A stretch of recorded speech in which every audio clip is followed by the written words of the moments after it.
Guys আজি এটা নতুন ভিডিঅ'লৈ সকলোকে স্বাগতম জনাইছোঁ। আজি এটা নতুন ভিডিঅ' আপোনালোকক দেখুৱাই যাম। আমি আহিছোঁ নাজিৰালৈ। এইটো অগ্নিনাভ মন্দিৰ হয়, তাত আহিম বুলি ভাবি আছিলোঁ আমাৰ এই লিটিল ওৱানক লৈ অহাৰ কাৰণে। Little one, this is little one. So' এতিয়া আহি আছোঁ। ৰাতিপুৱা 5টা বজাত পাইছোঁহি। পাই ইয়াত হোমষ্টে এটা ল'লোঁ। হোমষ্টেটো লৈ হোমষ্টেৰ পৰা পোনে পোনে গা চা ধুলোঁ। তাত গা ধুই এতিয়া ওলাই আহিছোঁ। মানুহ খুব বহুত বেছি হয় মানে আজি ছানডেৰ কাৰণে মানুহ অলপ বেছি হয়, মানে চবৰে ছুটি থাকে, সেইকাৰণে আহি যায়। গতিকে মই দেখুৱাই দিম, চাওক। আহি আছোঁ আমি এতিয়া। এয়া চাবচোন লাইন কিমান লাইন হৈছে মানুহ।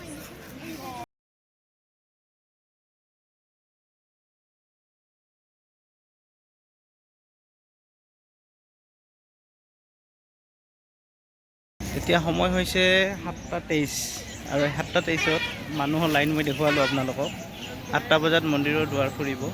চ' 7টা বজাৰ আগত মানুহ বহুত দূৰৰ পৰা আহিছে আৰু মই দেখুৱাই আছোঁ দূৰ চাব লাইন ইমানখিনি মানুহ হৈছে।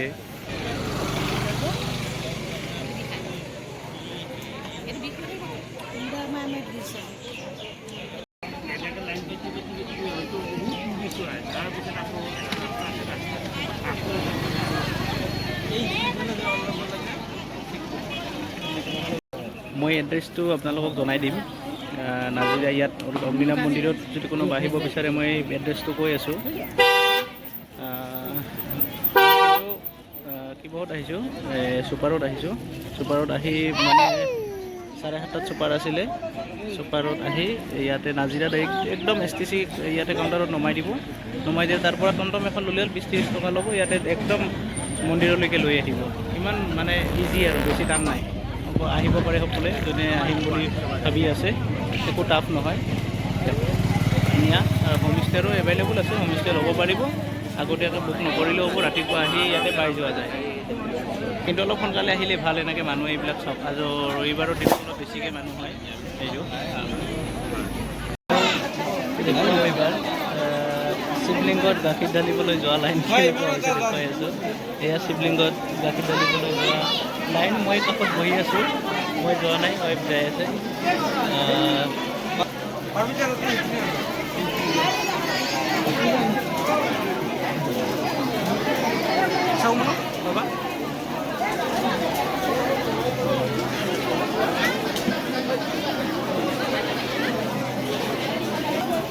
এনেকুৱা দীঘলীয়া লাইন গাখীৰ ঢালিবলৈ গৈ আছে শিৱলিংগত। চাই থাকিব, মই দেখুৱাই যাই থাকিম। এতিয়া মই আপোনালোকক এটা কথা কওঁ যে ইয়াত প্ৰথমতে আহিলে মানে ক'ত যাব লাগিব, তাৰপিছত কি কৰিব লাগিব মই জনাই দি আছোঁ। প্ৰথমতে আহিলে পোনে পোনে সোমায়ে আপোনালোকে তেলৰ চাকিটো, তেল যেতিয়া আনিব তেলৰ চাকিটো তেলটো ঢালি দিব। মই দেখুৱাই দি আছোঁ। এনে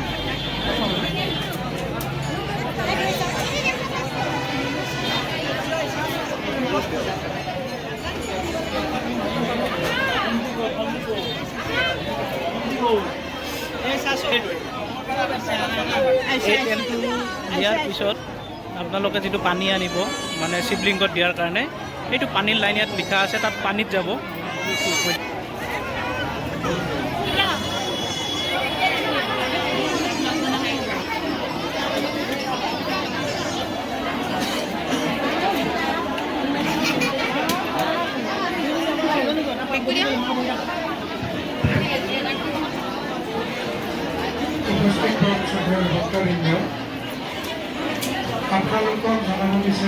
এইটো লাইনেদি মই যে দেখোঁ এইটো লাইনেদি যাব। তাৰপিছতে আপোনালোকে ডাইৰেক্ট পোনে পোনে মন্দিৰ দৰ্শন কৰিব। মন্দিৰ দৰ্শন কৰাৰ পিছত আপোনালোকে আহি নিৰ্মালীৰ তাতে স্থান ল'ব। তাতে লাইনত থাকিব। লাইনত থাকিলে নিৰ্মালী দি দিব বাইদেৱে। আৰু তাৰপিছত আপোনালোকৰ যদি শৰাই থাকে, কোনোবাই যদি নিজাববীয়াকৈ শৰাই দিয়ে, তে শৰাইৰ বাবদ 500 টকাকৈ লোৱা হয়।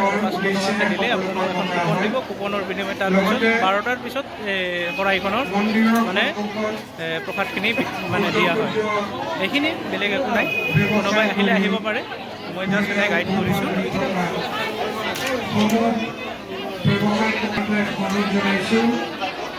আপোনালোকে কোনো কাৰণতে সেইসমূহ সামগ্ৰী যিহেতু মন্দিৰত ব্যৱহৃত নহয়, উৎসৰ্গা কৰা নহয় সেয়েহে ভক্তক মিছাকৈ সেইসকল সামগ্ৰী যোগান নিদিব কেৱল আৰু শেষত আপুনি যি তেল মানে চাকিত ঢালিলে সেই তেলৰ কাৰণে চাকিত ঢালাৰ পিছত যি বটলেদি আপুনি তেল ঢালিব সেই বটলটাতে শেষত গৈ এই বটলটাত মানে এক বটল ভৰাই লৈ যাব পাৰিব।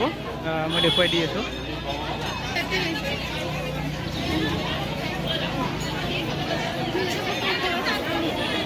ইয়াতে দিয়া হয়, ইয়াৰ পৰা তেলটো ভৰাই ল'ব পাৰিব।